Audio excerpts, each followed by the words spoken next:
counsel for both sides and Mr. Acosta are present in the courtroom. If you all could stand for sentencing. Mr. Harris, is there any reason at law that your client cannot now be sentenced? Your Honor, there is not. And Mr. Acosta, the jury, having found you guilty of capital murder, the court will accept their verdict and find you guilty of capital murder. By statute, the court is going to sentence you to a term of life in prison without the possibility of parole. Because this was a jury trial, you do maintain and have an absolute right to appeal in this matter. Your attorney has gone over with you the appellate paperwork that you have. The court has signed that, and it bears your signature as well, indicating you understood that. So that will conclude these proceedings. I do wish you the best of luck. Thank you, Your Honor. You are seated. We are now going to have victim impact. Mr. Acosta, you are not to respond at all to the people that are speaking with you. No cursing, no yelling. State, call whoever you like up. Thank you, Your Honor. The state calls Ruby Herrera.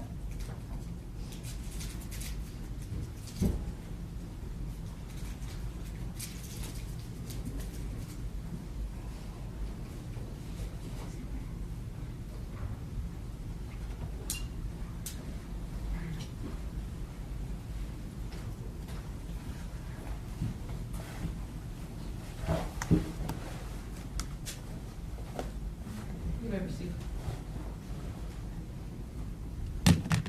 My name is Ruby Herrera. I'm Xavier's older sister. And I speak on behalf of my sisters, my mother, and the rest of my family today. I want to talk about Xavier. Xavier, he was a good kid, you know? We're only 2 years apart, so we were pretty close. And,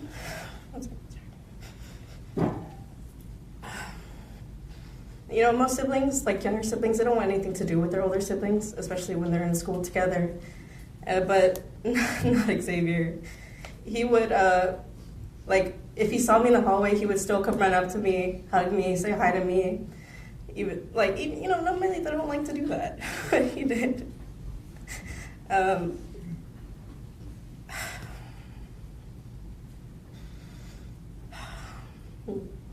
He was my little brother, but he was really everyone's little brother in my family. He was such a key figure in my family, and he was always there. Everybody loved him. Everybody knew him. Losing him was so devastating to us, and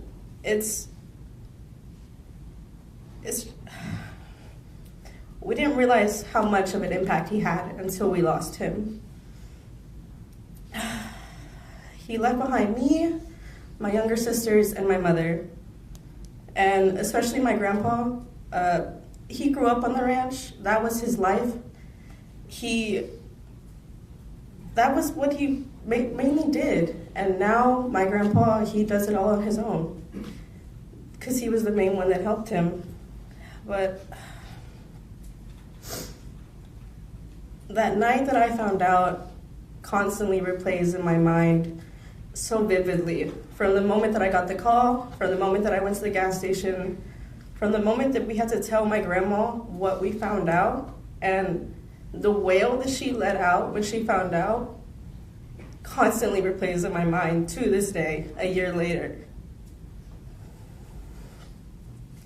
I sat here the majority of the week, or I watched it at home, and I watched the whole court, and I watched the gallivanting around the court. I watched the video here. I watched my brother get shot 10 times. I watched Abel look directly at him, cowering on the ground, covering himself with the chair, and shot him 10 times. Someone that he had no relation to. And I watched his father feign ignorance to his son's actions. My brother was a good kid. Was he perfect? No, he was human. But he was a good kid, and he didn't deserve what happened to him. None of the victims deserved what happened to them. He was just getting food. I've been there before to get food. My family has been there before to get food. It was a popular spot. It could have been anyone, but it was my brother. We lost many experiences that we could have had with him. We went through already milestones without him, and we're going to have to go through so many more. Today was only half of the justice that he deserved, and I hope that Abel is also brought accountable to the rest, and Xavier gets the justice he deserves, and so do the other victims.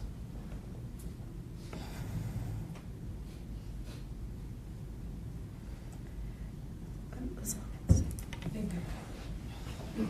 The state calls Maria Padilla.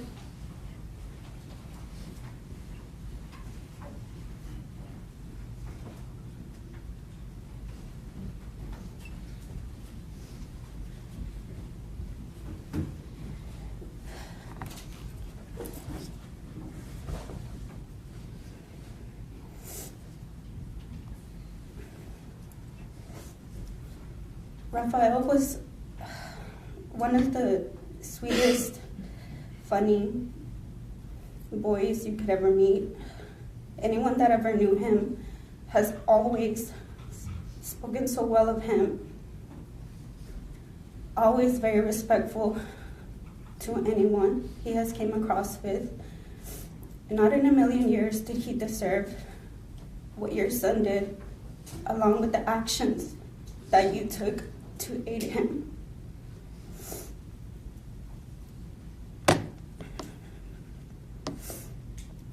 I don't believe anyone deserves to have their life taken in a matter of seconds, the way my brother's was.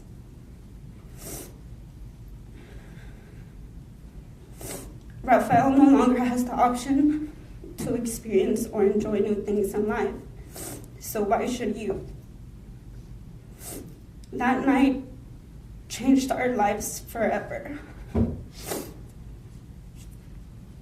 Birthdays, holidays, nothing will ever be the same without him.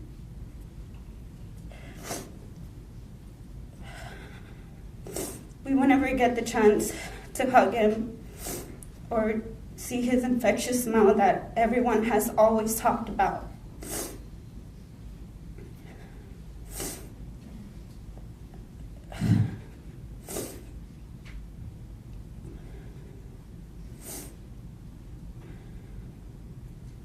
I'm glad he has gotten half the justice, or that all the victims have gotten half the justice of what they deserved because of what happened that night.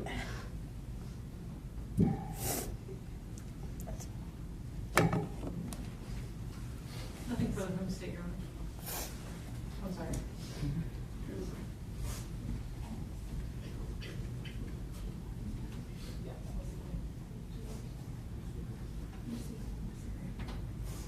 We do have one more that decided to come on behalf of Ivan's family, Luciano Macedonio.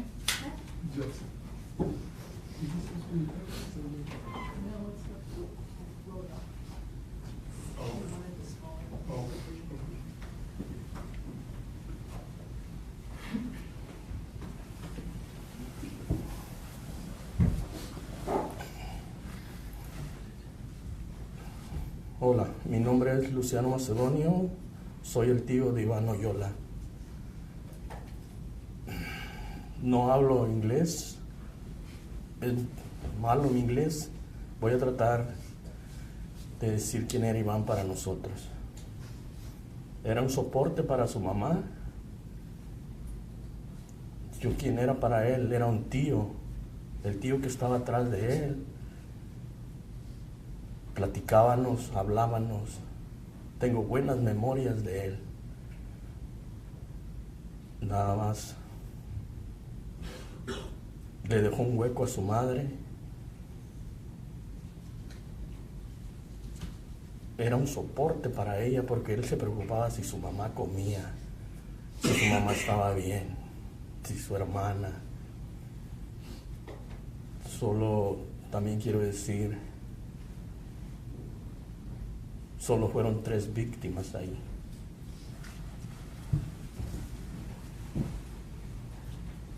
That's it, Your Honor. Thank you so much. That will conclude these proceedings. Thank you all. Deputies, if we could get the rest of the jurors to their vehicles, that would be. Thank Thank you, Judge. Thank you all. You got all your exhibits, Sasha? Yes, Your Honor, I do. Okay.